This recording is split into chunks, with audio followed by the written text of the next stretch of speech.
BJP ಇರುತ್ತೆ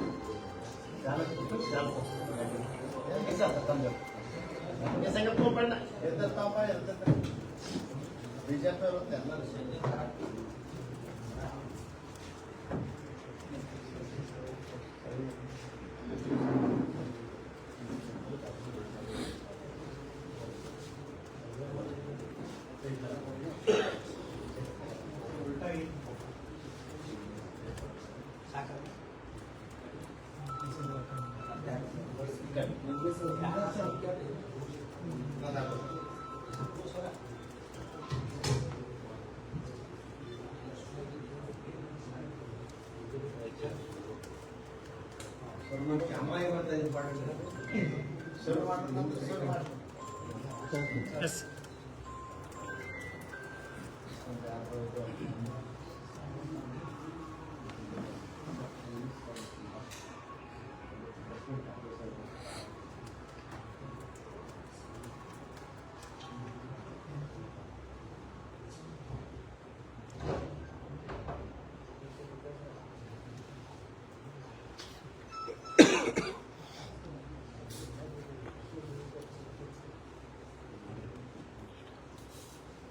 ರಾಜ್ಯದಲ್ಲೇ ಒಂದು ಫುಲ್ ಒಂದು ಸಿಂಗಲ್ ರಾಜ್ಯದಲ್ಲಿ ಒಂದು ಸಿಂಗಲ್ ಸಿದ್ದರಾಮಯ್ಯನವರ ನೇತೃತ್ವದ ಕಾಂಗ್ರೆಸ್ ಸರ್ಕಾರ ಇದೊಂದು ದಲಿತ ವಿರೋಧಿ ಸರ್ಕಾರ, ಸಂವಿಧಾನ ವಿರೋಧಿ ಸರ್ಕಾರ, ದಲಿತರಿಗೆ ಮೋಸ ಮಾಡಿ, ವಿಶ್ವಾಸ ದ್ರೋಹ ಮಾಡಿ, ಕಪಟ ನಾಟಕ ಮಾಡಿ ಆಡಳಿತ ಮಾಡ್ತಕ್ಕಂಥ ಸರ್ಕಾರ. ನಾನು ಯಾಕೆ ಇದನ್ನ ಬಹಳ ಸ್ಪಷ್ಟವಾಗಿ ಕಠೋರ ಶಬ್ದಗಳಲ್ಲಿ ಹೇಳಿದೆ ಅಂದ್ರೆ, ಈ ದೇಶಕ್ಕೆ ಸ್ವಾತಂತ್ರ್ಯ ಬಂದ ನಂತರ 1950ರಲ್ಲಿ ಮೊದಲ ಬಾರಿಗೆ ದೇಶದಲ್ಲಿ ಅಸ್ಪೃಶ್ಯ ಜನಾಂಗದವರು, ತುಳಿತಕ್ಕೊಳಗಾದವರು, ಶೋಷಣೆಗೊಳಗಾದವರಿಗೆ ಮೀಸಲಾತಿಯ ಮೂಲಕ ಅವ್ರನ್ನ ಮುಖ್ಯವಾಹಿನಿಗೆ ತರಬೇಕು ಅಂತ ಹೇಳಿ ಅವತ್ತಿನ ಸರ್ಕಾರ ಪಂಡಿತ್ ಜವಾಹರ್ಲಾಲ್ ನೆಹರೂರವರು, ಡಾಕ್ಟರ್ ಬಾಬಾ ಸಾಹೇಬ್ ಅಂಬೇಡ್ಕರ್ರು, ಮಹಾತ್ಮ ಗಾಂಧೀಜಿಯವರು ಮತ್ತು ಜಗಜೀವನ್ ರಾಮ್ರವರು, ಹೀಗೆ ದೇಶದ ಹಿರಿಯ ನಾಯಕರು, ಸ್ವಾತಂತ್ರ್ಯ ಸೇನಾನಿಗಳು ಎಲ್ಲರೂ ಸೇರಿ ತೀರ್ಮಾನ ಮಾಡ್ತಾರೆ. ಶೆಡ್ಯೂಲ್ ಕಾಸ್ಟ್ನವ್ರಿಗೆ 15% ರಿಸರ್ವೇಷನ್ನು, ಶೆಡ್ಯೂಲ್ ಟ್ರೈಬ್ನವ್ರಿಗೆ 3% ರಿಸರ್ವೇಷನ್ನು ಕೊಡಲಿಕ್ಕೆ ತೀರ್ಮಾನ ಮಾಡ್ತಾರೆ. ಆಗ ಶೆಡ್ಯೂಲ್ ಕಾಸ್ಟ್ನಲ್ಲಿ 6 ಜಾತಿಗಳಿದ್ದು, ಶೆಡ್ಯೂಲ್ ಟ್ರೈಬ್ನಲ್ಲಿ 6 ಜಾತಿ. ಇವತ್ತು ಶೆಡ್ಯೂಲ್ ಕಾಸ್ಟ್ನಲ್ಲಿ 101 ಜಾತಿಗಳಾಗಿದ್ದಾವೆ, ಶೆಡ್ಯೂಲ್ ಟ್ರೈಬ್ನಲ್ಲಿ 56 ಜಾತಿಗಳಾಗಿದ್ದಾವೆ. ಜನಸಂಖ್ಯೆಗೆ ಅನುಗುಣವಾಗಿ ಮೀಸಲಾತಿ ಸಿಗಬೇಕು ಅಂತ ಸುಮಾರು 20 ವರ್ಷಗಳ ಕಾಲ ನಿರಂತರವಾಗಿ SC ಮತ್ತು ST ಜನಾಂಗದವರು ಹೋರಾಟವನ್ನು ಮಾಡಿಕೊಂಡರು. ಅದಾದ ನಂತರ 2019ರಲ್ಲಿ ರಾಜ್ಯದಲ್ಲಿ JDS ಮತ್ತು ಕಾಂಗ್ರೆಸ್ ಸಮ್ಮಿಶ್ರ ಸರ್ಕಾರ ಇದ್ದಾಗ ನ್ಯಾಯಮೂರ್ತಿ ನಾಗಮೋಹನ್ ದಾಸ್ ಅವರು ಈಗ SC ST ಜನಸಂಖ್ಯೆಗೆ ಅನುಗುಣವಾಗಿ ಮೀಸಲಾತಿ ಹೆಚ್ಚಳ ಮಾಡಲಿಕ್ಕೆ ಕಮಿಷನ್ ನೇಮಿಸಿದರು.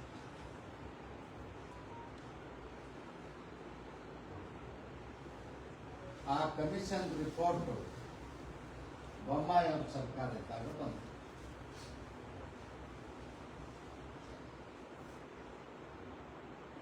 ಇದರ ಮಧ್ಯದಲ್ಲಿ ಸಮ್ಮಿಶ್ರ ಸರ್ಕಾರ ಹೋದ್ಮೇಲೆ 2019ರಲ್ಲಿ ನಾಗಮೋಹನ್ ದಾಸ್ ಅವರು ಕಮಿಷನ್ ಸ್ಥಾನಕ್ಕೆ ರಾಜೀನಾಮೆ ಕೊಟ್ಟರು. ನಾನು ಅವತ್ತು PW ಮಿನಿಸ್ಟರ್ ಮತ್ತು ಸೋಷಿಯಲ್ ವೆಲ್ಫೇರ್ ಮಿನಿಸ್ಟರ್.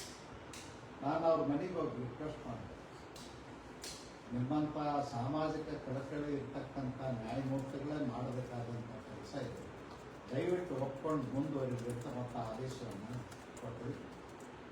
ಮುಂದುವರೆದು 2022ಕ್ಕೆ ಅವರು ಒಂದು ವರದಿಯನ್ನು ಕೊಡ್ತಾರೆ. ಆ ವರದಿ ಜನಸಂಖ್ಯೆಗೆ ಅನುಗುಣವಾಗಿ 15 ಇದ್ದಿದ್ದು 17, 3 ಇದ್ದಿದ್ದು 7% ಕೊಡ್ತಾರೆ. ಅದನ್ನು ಪರಿಶೀಲನೆ ಮಾಡಿ ಬೊಮ್ಮಾಯಿ ಮುಖ್ಯಮಂತ್ರಿಗಳು ಸರ್ವಪಕ್ಷಗಳ ಸಭೆ ಕರೆದು ಸಭೆ ಮುಂದಿರ್ತಾರೆ. ಸಭೆ ಮುಂದಿಟ್ಟು ಸಭೆಯಲ್ಲಿ ಒಪ್ಪಿಗೆ ಪಡೆದು ನಂತರ ವಿಧಾನಸಭೆ ಮತ್ತು ವಿಧಾನ ಪರಿಷತ್ನಲ್ಲಿ ಬಿಲ್ಲನ್ನು ಮಂಡಿಸ್ತಾರೆ. ಬಿಲ್ಲನ್ನು ಮಂಡಿಸಿ ಎರಡೂ ಸದನಗಳಲ್ಲಿ ಒಕ್ಕೂರಿನಿಂದ ಅನುಮೋದನೆ ಪಡೆದು ರಾಜ್ಯಪಾಲರಿಗೆ ಕಳಿಸಿ ರಾಜ್ಯಪಾಲರಿಂದನೂ ಅನುಮೋದನೆ ಪಡೆದು 2022 ಆ್ಯಕ್ಟ್ ಆಗಿ ಬರುವಂಥ ಕಾನೂನು ಶಾಸನಬದ್ಧವಾಗಿ ಹೊರಬರುತ್ತೆ. ಇವತ್ತು ಸಿದ್ದರಾಮಯ್ಯನವ್ರ ಸರ್ಕಾರ ಬಂದು 3 ವರ್ಷ ಆಗ್ತಾ ಬಂತು. 2022ರಿಂದ 17% ಮತ್ತು 7% ಜಾರಿಯಲ್ಲಿದೆ. ಸರ್ಕಾರಿ ನೌಕರಿಗೆ ಹೋಗಿದ್ದಾರೆ ಯುವಕರು, MBBS ಸೀಟ್ ಪಡ್ಕೊಂಡಿದ್ದಾರೆ, MD ಸೀಟ್ ಪಡ್ಕೊಂಡಿದ್ದಾರೆ, ಇಂಜಿನಿಯರಿಂಗ್ ಸೀಟ್ ಪಡ್ಕೊಂಡಿದ್ದಾರೆ, ವೃತ್ತಿ ಶಿಕ್ಷಣದಲ್ಲಿ ಪಡ್ಕೊಂಡಿದ್ದಾರೆ. 24% ತಗೊಂಡಿದ್ದಾರೆ. ಇವತ್ತು ಇವರ ದುರಾಡಳಿತದಿಂದ, ಇವ್ರ ನಿರ್ಲಕ್ಷ್ಯತೆಯಿಂದ ಯಾರೋ ಒಬ್ಬರು ಕೋರ್ಟ್ಗೆ ಹೋದ್ರು ಅಂತ ಹೇಳಿ ಅದನ್ನು ನಿಲ್ಲಿಸುವಂಥ ಪ್ರಯತ್ನ ಮಾಡ್ತಾ ಇದ್ದಾರೆ. ಇದು ದಲಿತರಿಗೆ ಮಾಡತಕ್ಕಂಥ ದ್ರೋಹ ಮತ್ತು ಅನ್ಯಾಯ. ನಾನು ಸಿದ್ದರಾಮಯ್ಯ ಅವ್ರು ಕೇಳ್ತೀನಿ, ನೀವು ಇದ್ದೀರಿ ಆ ಕಾಲದಲ್ಲಿ ವಿಧಾನಸಭೆಯಲ್ಲೇ ಇದ್ದೀರಿ, ವಿರೋಧ ಪಕ್ಷದಲ್ಲಿ ಇದ್ದೀರಿ. 2019ರಾಗ ನೀವು ಆಡಳಿತ ಪಕ್ಷವಾಗಿದ್ದೀರಿ, ಸಮ್ಮಿಶ್ರ ಸರ್ಕಾರ. ನಾಗಮೋಹನ್ ದಾಸ್ ಅವರ ಕಮಿಷನ್ ಯಾಕೆ ನೇಮಿಸಿದ್ರಿ? ನೀವು 50% ಮೀಸಲಾಗಬೇಕು ಅಂತೇಳಿ 1995 ಇಂದಿರಾ ಸಾಹನಿ ಕೇಸನ್ನು ಹೇಳ್ತಿದ್ರಲ್ಲ, ಮತ್ತು ಹೆಚ್ಚುವರಿ ಮಾಡಲಿಕ್ಕೆ ಕಮಿಟಿ ಯಾಕೆ ನೇಮಿಸಿದ್ರಿ? ಯಾರಿಗೆ ಮೋಸ ಮಾಡ್ಲಿಕ್ಕೆ ನೇಮಿಸಿದ್ರಿ? ಉತ್ತರ ಕೊಡ್ಬೇಕಾಗ್ತದೆ ಸಿದ್ದರಾಮಯ್ಯ. ಅಲ್ಲಿಂದ ಇಲ್ಲಿವರೆಗೂ ಯಾರೂ ಮೇಲ್ವರ್ಗದವರು, ಸಾಮಾನ್ಯ ವರ್ಗಕ್ಕೆ ಸೇರಿದವರು ಕೋರ್ಟ್ಗೆ ಹೋಗಲಿಲ್ಲ, 24% ಕೊಟ್ಟು ತಕರಾರು ಮಾಡಲಿಲ್ಲ, ಸುಗಮವಾಗಿ ನಡೆದಿತ್ತು. ಈಗ ಇವರು ಕುಮ್ಮಕ್ಕಿನಿಂದಲೇ ಹೋಗ್ಯಾರತ್ ನಾನು ಆರೋಪ ಮಾಡ್ತೀನಿ. ಕೋರ್ಟ್ಗೆ ಹೋಗಿರ್ತಕ್ಕಂಥವ್ರು ಒಬ್ಬರು ಚಲವಾದಿ ಸಮಾಜದವರು, ಒಬ್ಬರು ಮಾದಿಗ ಸಮಾಜದವರು. ಅವ್ರನ್ನ ಕಳಿಸಿದವ್ರು ಯಾರು? ಕಾಂಗ್ರೆಸ್ನವರು. ಅದಕ್ಕೆ ಸಿದ್ದರಾಮಯ್ಯನವರು ಉತ್ತರ ಕೊಡ್ಬೇಕು, ಮಹದೇವಪ್ಪ ಉತ್ತರ ಕೊಡ್ಬೇಕು, ಮುನಿಯಪ್ಪ ಉತ್ತರ ಕೊಡ್ಬೇಕು, ತಿಮ್ಮಾಪುರ ಉತ್ತರ ಕೊಡ್ಬೇಕು. ಇವರು ಕುಮ್ಮಕ್ಕಿನಿಂದ ಹೋದ್ರು. ಅದಕ್ಕೆ ನಾನು ಈ ಸಂದರ್ಭದಲ್ಲಿ ಹೇಳಲಿಕ್ಕೆ ಬಯಸ್ತೇನೆ, ಕೋರ್ಟ್ಗೆ ಹೋದಂಥ ಸಂದರ್ಭದಲ್ಲಿ ಇವರು ಕೋರ್ಟ್ನಲ್ಲಿ ವಾದ ಮಾಡಲಿಲ್ಲ, ಇವರು ಅಡ್ವೊಕೇಟ್ ಜನರಲ್ ಅಪಿಯರ್ ಆಗಲಿಲ್ಲ, ಇವರು ಸ್ಪೆಷಲ್ ಕೌನ್ಸಿಲ್ ನೇಮಿಸಿದಂಥ ವಕೀಲರು ಹೋಗಲಿಲ್ಲ, ಸರ್ಕಾರಿ ವಕೀಲರು ಹೋಗಲಿಲ್ಲ, ಇಲಾಖೆ ಸಮಾಜ ಕಲ್ಯಾಣ ಇಲಾಖೆ ಅಧಿಕಾರಿಗಳು ಕೋರ್ಟಿಗೆ ಮಾಹಿತಿ ಒದಗಿಸಲಿಲ್ಲ. ಏಕಾಏಕಿ ಹೋಗಿ ಅಡ್ವೊಕೇಟ್ ಜನರಲ್ ಅವರು ನಾವು 56% ಕೊಡೋದಲ್ಲ, ಅದನ್ನು ಹಿಂದಿನ ಆದೇಶದಂತೆ ಇಂದಿರಾ ಸಾಹನಿ ಕೇಸಲ್ಲಿ 50% ನಿಗದಿ ಅಂತ ಹೇಳಿದ್ದಾರೆ, ಅದರಂತೆ 50% ಕೊಡ್ತೀವಿ ಅಂದಮೇಲೆ ಕೋರ್ಟ್ ಏನು ಮಾಡ್ತಾರೆ? ನೀವು ಹೆಚ್ಚಿನ ಕೊಡೋದಲ್ಲ, 50 ಕೊಡ್ತೀವಿ ಅಂದಾಗ ಆಯ್ತು. ಇದು ಯಾರು ಮೋಸ? ಇದು ಅಡ್ವೊಕೇಟ್ ಜನರಲ್ ಅವರು ಸರ್ಕಾರದ ಹೇಳಿಕೆ, ಸರ್ಕಾರದ ಒಪ್ಪಿಗೆಯಿಂದ ಹೇಳಲಿಕ್ಕೆ ಸಾಧ್ಯ? ಇದು ಸಿದ್ದರಾಮಯ್ಯನವರು ದಲಿತರಿಗೆ ಮಾಡತಕ್ಕಂಥ ಮೋಸ. ಮತ್ತು ಇನ್ನೊಂದು ನಾನು ಹೇಳ್ತೀನಿ, 50% ಆಗಿ ಉಳಿದಿಲ್ಲ. ಸಂವಿಧಾನ ಬರೆದಂಥ ಸಂದರ್ಭದಲ್ಲಿ, ಬಾಬಾ ಸಾಹೇಬರು ಬರೆದಂಥ ಸಂದರ್ಭದಲ್ಲಿ 50% ಹತ್ತಿತ್ತು ಮೀಸಲಾತಿ. ಅಷ್ಟೇ ಅಲ್ಲ, ಎಲ್ಲಿ ರಿಮೋಟ್ ಏರಿಯಾದಲ್ಲಿದ್ದಾರ, ಯಾರು ಅವಕಾಶ ವಂಚಿತರಾಗಿದ್ದಾರ, ಯಾರಿಗೆ ಸಿಕ್ಕಿಲ್ಲ ಅಂಥ ಕಡೆ ಮೀಸಲಾತಿಯನ್ನ ಹೆಚ್ಚಳ ಮಾಡಲಿಕ್ಕೆ ಅವಕಾಶ ಇದೆ, ಸಂವಿಧಾನಬದ್ಧವಾಗಿ ಅವಕಾಶ ಇದೆ. ಅಷ್ಟೇ ಅಲ್ಲದೆ ಮತ್ತು ಪುನಃ ಪ್ಯಾಕ್ ಅವತ್ತಿನ ಪುನಃ ಒಪ್ಪಂದದ ಪ್ರಕಾರ ಡಾಕ್ಟರ್ ಬಾಬಾ ಸಾಹೇಬ್ ಅಂಬೇಡ್ಕರ್ ಹೇಳಿದ್ದಾರೆ, ಮೀಸಲಾತಿ ಎಲ್ಲೆಲ್ಲಿ ಜನಸಂಖ್ಯೆ ಹೆಚ್ಚಿದೆ ಅಲ್ಲಿ ಕೊಡಬೇಕು ಅಂದಾಗ ಒಪ್ಪಂದ ಆಗಿದೆ. ಅದರ ಪ್ರಕಾರನೇ ಆಗಿದೆ, ಯಾವುದೂ ಇಲ್ಲಿಗಲ್ ಆಗಿ ಆಗಿಲ್ಲ. ಅದಕ್ಕೆ ನಾನು ಕೇಳ್ತೀನಿ, 10% ಕೊಟ್ಟರಲ್ಲ, 50% ಇದ್ದದ್ದು 60% ಮಾಡಿದ್ರು, 10% ಎಕನಾಮಿಕಲಿ ವೀಕರ್ ಸೆಕ್ಷನ್ ಕೊಟ್ಟರು. ನೀವು ಪದೇ 50 ಹೇಳೋ ಪ್ರಶ್ನೆನೇ ಉಳಿದಿಲ್ಲ, 60 ಆಗಿ ಹೋಗ್ಬಿಟ್ಟು. ಅದಕ್ಕೆ ನಾನು ಸಿದ್ದರಾಮಯ್ಯನವರು ಕೇಳಲಿಕ್ಕೆ ಬಯಸ್ತೇನೆ, ಇದೊಂದು ಒಂದೇ ವಿಷಯಕ್ಕೆ ನಿಲ್ಲುವುದಿಲ್ಲ. ಇವತ್ತು ಬಜೆಟ್ ನೀವು ಜನಸಂಖ್ಯೆಗೆ ಅನುಗುಣವಾಗಿ ಕೊಡ್ತೀನಿ ಅಂತೇಳಿ, ಹಾಗಾದ್ರೆ ನೀವು ಜನಸಂಖ್ಯೆಗೆ ಅನುಗುಣವಾಗಿ ಕೊಡ್ತೀರಾ ಅಥವಾ ಏನು ಬೊಗಳೆ ಬಿಡ್ತಾ ಇದ್ದೀರಾ? ಜನಸಂಖ್ಯೆಗೆ ಅನುಗುಣವಾಗಿ ಕೊಡ್ಬೇಕಾದ್ರೆ 24% ಕೊಡ್ಬೇಕಲ್ಲ, ಕೊಡ್ತೀರಾ ಅಥವಾ ಇಲ್ಲ? ಅದು ಕೂಡ ಮೋಸದಾಟನ. ಮತ್ತು ಒಳ ಮೀಸಲಾತಿ ವಿಚಾರದಲ್ಲಿ 30 ವರ್ಷಗಳಿಂದ ಮಾದಿಗರು ಮತ್ತು ಇನ್ನುಳಿದಂಥ ಕೆಲವು ಜನಾಂಗದವರು, ಮಾದಿಗರು ಉಪಜಾತಿಗಳು ಎಲ್ಲರೂ ಹೋರಾಟವನ್ನು ಮಾಡ್ತಾ ಇದ್ದಾರೆ. ಅವಾಗ ಎಸ್.ಎಂ. ಕೃಷ್ಣ ಸರ್ಕಾರ 2003-04ರಲ್ಲಿ ನ್ಯಾಯಮೂರ್ತಿ ಸದಾಶಿವ ಆಯೋಗ ನೇಮಿಸಿದರು. ಅವರು ವರದಿಯನ್ನು ಕೊಟ್ಟರು, ಕಾಂಗ್ರೆಸ್ನವರು ಹಾಗೆ ಮುಚ್ಚಿಟ್ಟರು. ನಂತರ ಬೊಮ್ಮಾಯಿ ಅವ್ರ ಸರ್ಕಾರ ಬಂದ ಮೇಲೆ ಮಾಧುಸ್ವಾಮಿ ಕಮಿಟಿ ನೇಮಿಸಿದ್ರು, ಕ್ಯಾಬಿನೆಟ್ ಸಬ್ ಕಮಿಟಿ. ಆ ಕಮಿಟಿಯಲ್ಲಿ ನಾನು ಇದ್ದೆ. ಅದನ್ನು ಇವತ್ತು ಸಿದ್ದರಾಮಯ್ಯನವರು ಮುಚ್ಚಿಟ್ಟರು.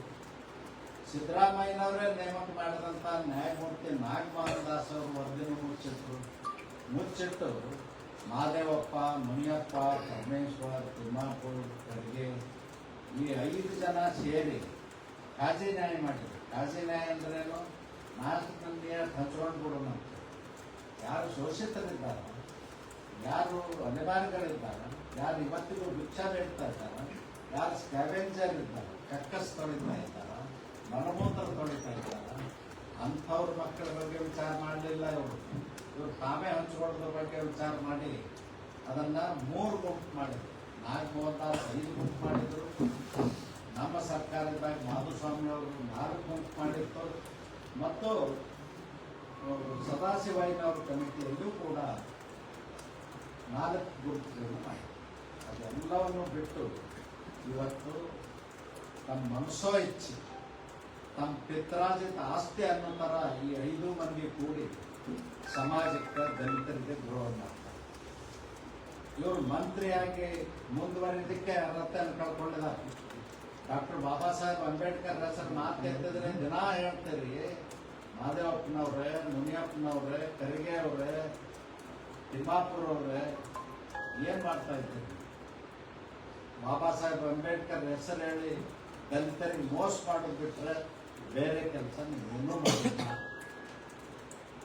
ಈಗ ತಾವೇನು 5 ಗುಂಪು 3 ಗುಂಪು ಮಾಡಿದ್ರು. 3 ಗುಂಪು ಮಾಡಿದ್ದನ್ನು ವಿಧಾನಸಭೆ ಒಳಗೆ ಮಂಡಿಸಿ ಅನುಮೋದನೆ ತಗೊಂಡ್ರಿ 2 ಹೌಸ್ನಲ್ಲಿ. ರಾಜ್ಯಪಾಲರು ಕ್ಲಾರಿಫಿಕೇಶನ್ ಕೇಳಿದ್ರೆ ಓಡಿ ಹೋಗಿ ಒತ್ತಡ ಹಾಕಿ ಅನುಮೋದನೆ ಮಾಡಿಸ್ಕೊಂಡು ಬಂದು ಅದನ್ನು ಕೂಡ ಹೆಸರುಗುಟ್ಟಿಗೆ ಎಸೆದ್ರು.